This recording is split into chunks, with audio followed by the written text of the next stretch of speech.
back at 7 past the hour. Back in April,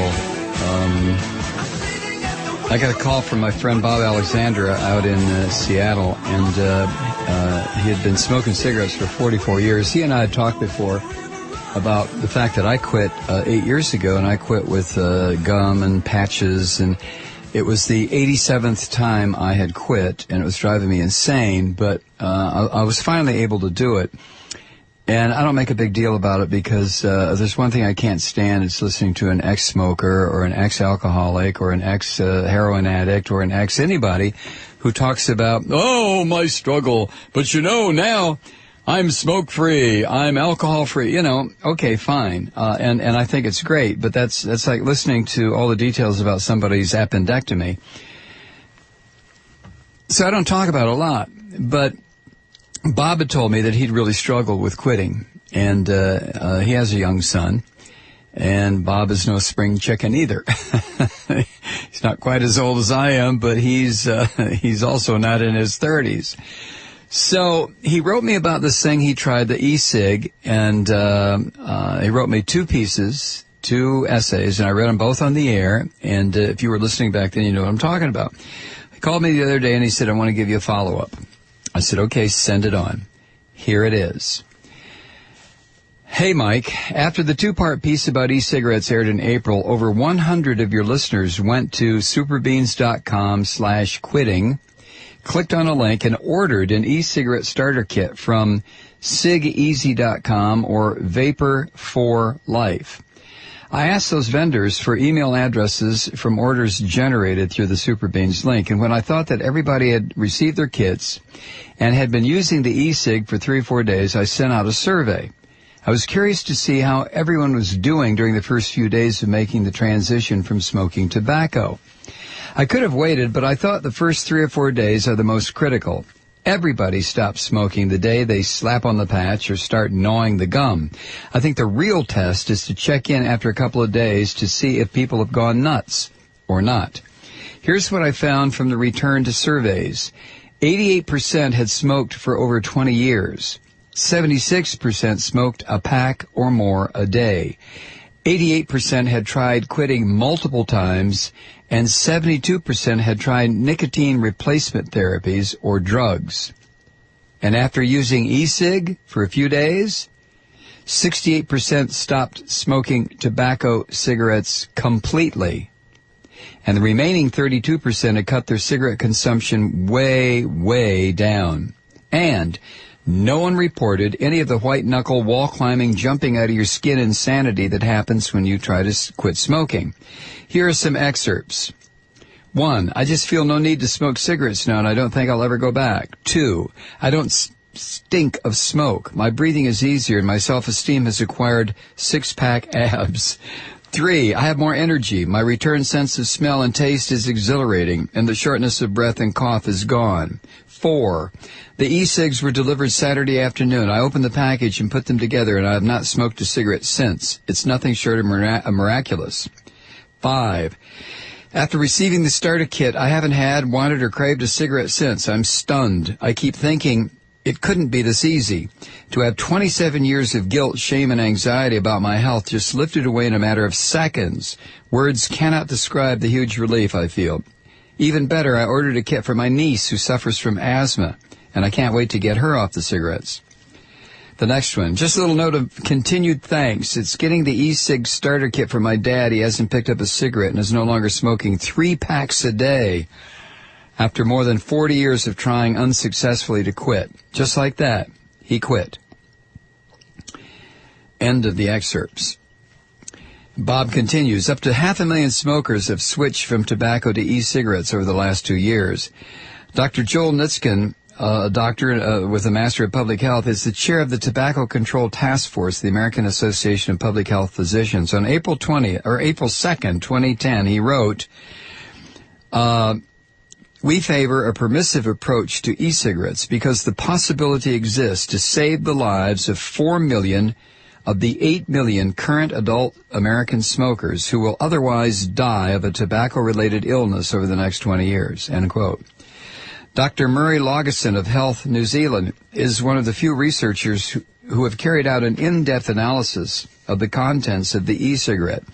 In a May 2009 interview, Dr. Laugesen said, quote, "We would rate the Ruyan electronic cigarette 2 to 3 orders of magnitude safer," that's 100 to 1,000 times safer, than a tobacco cigarette.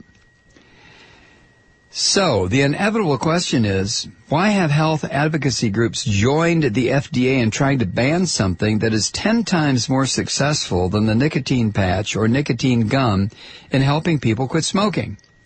I'll try to condense a 2-hour conversation with Bill Godshall, Executive Director of Smoke Free Pennsylvania, and 2 weeks of research to answer that. Anti-smoking groups have prevailed.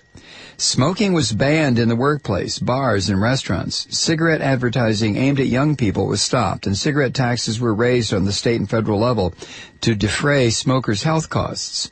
Harm reduction was the goal, but tobacco prohibitionists slowly took control of the movement, and anti-smoking became anti-tobacco.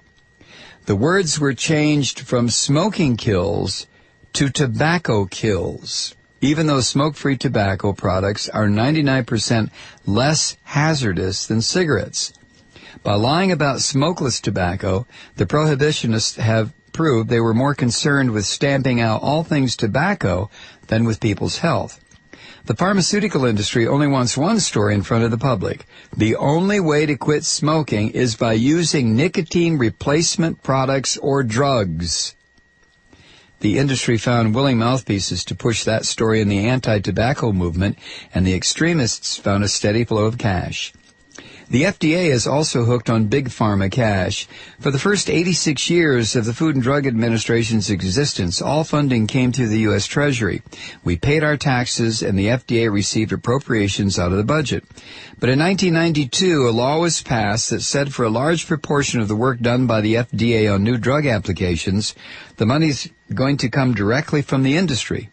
In 2009, the pharmaceutical industrial complex funded the FDA to an estimated $600 million. Because of this direct funding, the FDA looks upon the industry as their client instead of the public and the public health, which should be their clients. It's not a new story. Corporate cash manipulates extremist so-called grassroots movements while pressuring the government to do its bidding with even more cash. Wherever have we heard that tune before? But this time we have hope that it's not going to play out like they want. Legislation was derailed in some states attempting an e-cigarette ban because e-cig users showed up and debunked the FDA's exaggerated claims and outright lies. This is one instance where letters and phone calls to elected representatives made a difference, and there are actions that you can do right now to help.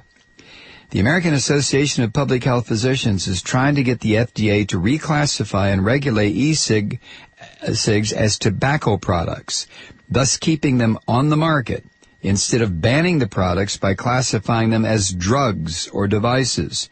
You can submit a comment urging supportive action by the FDA online. The bottom line here is if you've had a positive experience using e-cigarettes, tell somebody. Write a letter to your elected representative and to the editor of your local paper, but above all, tell your friends who smoke cigarettes. You can join the Consumer Advocates for Smoke-Free Alternatives Association and sign and mail in all available petitions. Links to everything can be found at superbeans.com/quitting. The main thing that gives me hope is this. E-cigs have become a political issue, but it has not devolved into a partisan issue. Reason can still prevail because people are still listening to one another. The news of the day completely overshadows the relatively insignificant fact that a couple of weeks ago, 100 people were able to get out from under their cigarette addiction. But it's those small sparks of progress that enable us to continue to deal with the news of the day. Regards, Bob.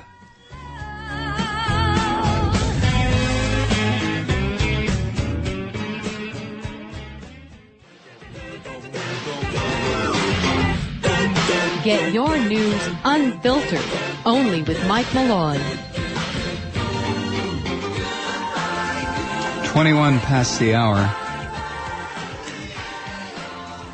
If you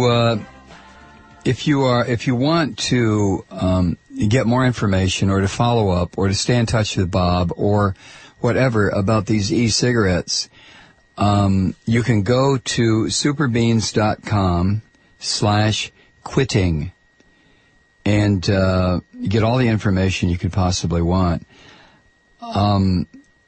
If I were still smoking, I would have gone for this in half a heartbeat. It just so happens that after trying 87 times, I was able to quit 8 years ago. But check this out if you're a smoker. You really should stop. You know that. So this might be a way to do it.